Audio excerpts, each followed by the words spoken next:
Film diawali dengan sepasang suami istri yang bermain para layang. Namun sang istri hampir saja terjatuh. Untung saja parasut mereka tersangkut di dekat jembatan, sehingga bisa ditolong. Setelah kejadian itu, anehnya sang suami yang bernama Dhruv langsung dibawa ke kantor polisi. Istrinya yang bernama Saumya mengatakan kepada polisi Vidyajyoti, atau biasa dipanggil VJ, bahwa suaminya dan sengaja melepas pengaman dirinya saat terbang. Dhruv berteriak dari dalam sel. Ia mengatakan bahwa Saumya telah berbohong. Kemudian film memperlihatkan kejadian 3 bulan sebelumnya di kantor polisi Devipur. VJ baru 1 bulan mutasi ke sana. VJ adalah polisi yang jujur, hingga ia sering dimutasi. Kemudian VJ mendapat laporan. VJ menuju ke alamat tersebut. Ternyata adalah rumah Saumya. Saat ditanya oleh VJ, Saumya malah mengatakan bahwa ia baik-baik saja. Meskipun saat itu, VJ bisa melihat dengan jelas luka di dahi Saumya. Saat ditanya tentang lukanya, Saumya berkata, itu karena ia terbentur lemari dapur. Saat bawahan VJ yang bernama Katoch menjemputnya, barulah ia tahu bahwa VJ lulusan sekolah hukum.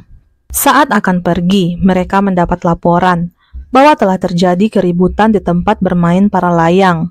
Saat sampai di lokasi, mereka bertemu Dhruv, yang merupakan pemilik tempat para layang. Adalah putra dari seorang menteri dan pengacara terkenal yang ditakuti di daerah Devipur. Katoch mengatakan masalah laporan KDRT semalam berasal dari rumah Dhruv. Dhruv adalah suami Saumya. Ada sesuatu yang disembunyikan Saumya, membuat VJ mulai mengikuti Saumya. Ia sampai di sebuah kafe yang ternyata milik keluarga Saumya. Juga terkejut karena ternyata Saumya memiliki saudara kembar yang bernama Saili. VJ bertemu dengan wanita bernama Maji yang berkata bahwa dialah yang menelepon ke kantor polisi tadi malam. Maji mengatakan bahwa Saumya membutuhkan bantuan karena ia tidak akan melaporkan tentang yang dialaminya.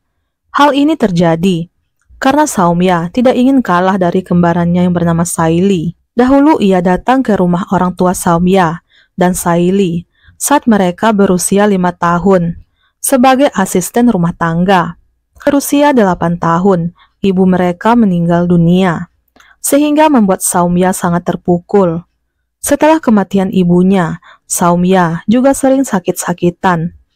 Hingga perhatian ayah mereka dan juga Maji banyak tertuju kepada Saumya, membuat Saili marah dan menganggap Saumya hanya berpura-pura.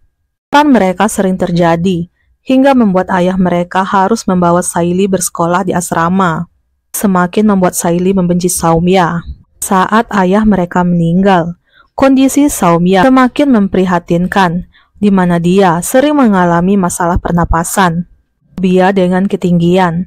Saili tidak pernah pulang ke rumah, bahkan di saat ia libur. Saumya dan Dhruv bertemu di tempat bermain para layang. Saat itu, keduanya menjadi dekat. Memperkenalkan Dhruv kepada pamannya dan juga Maji di kafe. Ketiba, Saili yang tidak pernah pulang malah menemui mereka. Suasana menjadi canggung. Saili dengan sengaja malah menggoda Dhruv, dan terlihat Dhruv juga merespon Saili dengan senang. Saili kembali untuk merebut semuanya dari Saumya. Ia secara langsung mengatakan kepada Saumya bahwa ia menyukai Dhruv. Setelah mengenal Saili, Dhruv malah jatuh cinta kepada Saili. Dhruv berkata kepada Saumya bahwa ia menyukai Saili yang terlihat bersemangat. Saumya hanya bisa berpura-pura tegar dan merelakan lelaki yang ia cintai untuk memilih saudara kembarnya. Akan tetapi Saili membawa dampak buruk bagi Dhruv, karena saat Dhruv membahas masalah bisnis dengan seorang menteri, Saili malah membuat kekacauan di sana. Hal ini membuat ayah Dhruv marah, karena apa yang dilakukan Saili membuat kesepakatan bisnis bersama menteri gagal didapatkan.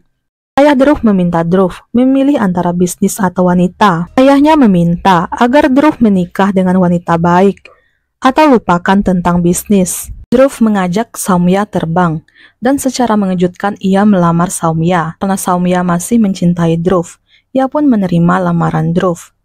Saat Saili mengetahui hal ini, ia marah dan cemburu terhadap Saumya.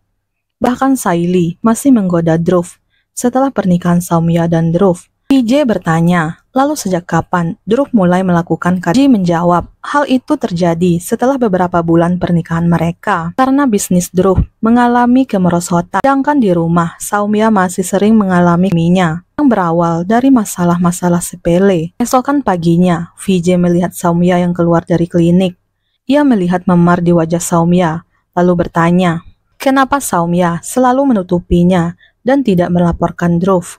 Namun Soumya tetap saja menutupi apa yang dialaminya. Dhruv yang kesal mendatangi kantor polisi bersama Soumya. Ia marah kepada VJ yang selalu mendesak Soumya membuat laporan atas dirinya. Dhruv meminta Soumya untuk menjauhi keluarganya. Soumya masih menutupi perbuatan Dhruv dan ia tetap membela Dhruv. Dhruv yang marah mengancam polisi akan membawa ayahnya untuk turun tangan. Di rumah, Dhruv marah kepada Soumya karena Soumya selalu berkata bahwa ia ingin memiliki bayi. Dhruv mengatakan sejak menikah dengan Soumya, dirinya tertekan. Ia menyesal telah menikahi wanita seperti Soumya. Itulah kenapa ia tidak ingin punya bayi. Dhruv mengatakan seharusnya ia memilih Saili. Mendengar hal itu, Soumya marah dan berkata kasar kepada Dhruv, yang membuat ia dipukuli oleh Dhruv hingga terjatuh dari tangga. Namun Soumya tetap saja bungkam atas perbuatan Dhruv padanya. Dia yang melihat Soumya berjalan lemah memutuskan untuk berbuat sesuatu. Coach mengatakan bahwa Dhruv memiliki beberapa kasus yang dirahasiakan, salah satunya kasus di sebuah klub. Sesampainya di klub, sudah ada beberapa teman Dhruv yang mengatakan mengetahui niat VJ datang ke klub. Mereka berusaha mengintimidasi VJ, namun VJ tidak takut. Ia malah menemui manajer klub. Keesokan harinya, Maji memberanikan diri mengatakan kepada Dhruv untuk tidak menikah atau dia akan melaporkan Dhruv ke kantor polisi. Karena saat ini, polisi sudah mulai membuka kembali kasus lama yang dilakukan Dhruv. Mendengar hal ini, Dhruv tidak takut. Ia malah tersenyum sambil mengatakan bahwa ia juga akan melaporkan Soumya karena selama ini ia telah menikahi wanita yang terkena sakit mental. Ia memiliki bukti resep dokter obat-obat yang selalu dikonsumsi Soumya. Ternyata Soumya mendengar percakapan Maji dan Dhruv. Dhruv mengikuti saran Saili untuk menemui VJ di kafe. Ia meminta VJ untuk tidak membuka kembali kasus lamanya. Namun Dhruv hampir saja menyerang VJ. Keesokan harinya, Dhruv dipanggil ke kantor polisi atas penyerangan yang ia lakukan kepada VJ. Ia membawa Soumya bersamanya. Dhruv berkata, ia tidak sengaja melakukan itu kepada VJ karena niatnya hanya untuk berbicara. VJ meminta Soumya untuk mau berbicara atas apa yang dialaminya. Lagi-lagi, Soumya membela Dhruv. Bahkan ia mengatakan bahwa mereka saling mencintai dan berencana memiliki bayi. Dhruv yang terkejut terpaksa mengiyakan ucapan Soumya untuk keamanan dirinya. Di rumah, Dhruv bersikap baik kepada Soumya. Karena di kantor polisi, Soumya telah membelanya. Soumya meminta kepada Dhruv untuk mereka memulai hubungan dari awal lagi. Hal ini disetujui oleh Dhruv. Soumya meminta Dhruv melamarnya lagi, seperti yang ia lakukan dulu sambil bermain para layang. Dhruv setuju dan akan melakukan itu setelah perayaan Holi. Setelah perayaan Holi, Dhruv pun membawa Soumya bermain para layang. Sedangkan Maji menemui VJ. Namun tiba-tiba Maji mendapatkan telepon dari Soumya yang terdengar ketakutan hingga membuat Maji menjadi panik. Maji dan VJ menuju ke lapangan tempat bermain para layang. Di sana juga sudah ada Saili. Terlihat Soumya hampir saja terjatuh karena tali pengamannya hampir saja lepas. Semua orang berteriak bahwa Dhruv sengaja ingin menjatuhkan Soumya. Beberapa orang merekam kejadian tersebut. Hingga saat parasut mereka tersangkut di jembatan, keduanya pun diselamatkan. VJ melihat Soumya ketakutan. Ia membawa Soumya dan Dhruv ke kantor polisi. Setelah tenang, Soumya mengatakan bahwa Dhruv sengaja. Dhruv yang saat ini dikurung di dalam sel berteriak sambil berkata bahwa Soumya telah berbohong. Di sana juga ada Saili yang panik melihat keadaan Soumya. VJ mendatangi atasannya untuk meminta agar dirinya menangani kasus ini. Atasan VJ mengatakan ini akan berat karena ayah Dhruv bukanlah orang yang sembarangan. Namun Vijay mengatakan apa yang dilakukan Dhruv terjadi tepat di depan umum, dan ada banyak orang yang telah merekamnya. Akhirnya atasan Vijay setuju. Ia berpesan agar Vijay bisa memenangkan kasus ini. Malam harinya, datanglah ayah Dhruv bersama pengacara dan teman-temannya. Namun ayah Dhruv menunggu di mobil. Ia membiarkan pengacara masuk ke kantor polisi. Vijay yang tidak gentar mengatakan akan membawa Dhruv ke pengadilan. Ayah Dhruv berusaha melobi petinggi polisi untuk membebaskan Dhruv. Keesokan paginya digelar sidang untuk kasus Dhruv, di mana Vijay sendiri yang menjadi pengacara untuk membela Soumya. Vijay memberikan bukti dilakukan Dhruv, kemudian meminta Soumya menceritakan kejadian yang terjadi saat bermain para layang. Soumya mengatakan, awalnya ia senang terbang bersama Dhruv. Namun setelah itu mereka bertengkar saat Soumya membahas tentang bayi. Dhruv marah, kemudian dengan sengaja ingin melepas tali pengaman Soumya. Dhruv yang mendengar pernyataan Soumya kemudian berkata bahwa Soumya telah berbohong. Vijay menanyakan apakah saat Soumya jatuh di tangga, itu juga karena mereka bertengkar membahas tentang bayi. Lalu Soumya menjawab iya. Bahkan di saat paman dan Maji diminta menjadi saksi, keduanya juga mengatakan bahwa Dhruv sering melakukan kepada Soumya. Kini giliran pengacara Dhruv yang membuat pembelaan. Ia mengatakan bahwa Soumya mengkonsumsi beberapa obat karena mengalami depresi, bahkan sejak ia masih kecil. Hal ini diketahui Dhruv setelah mereka menikah. Ia juga berkata bahwa Soumya sering berteriak histeris dan takut akan ketinggian. Soumya juga sering membuat drama hingga dalam pernikahan mereka.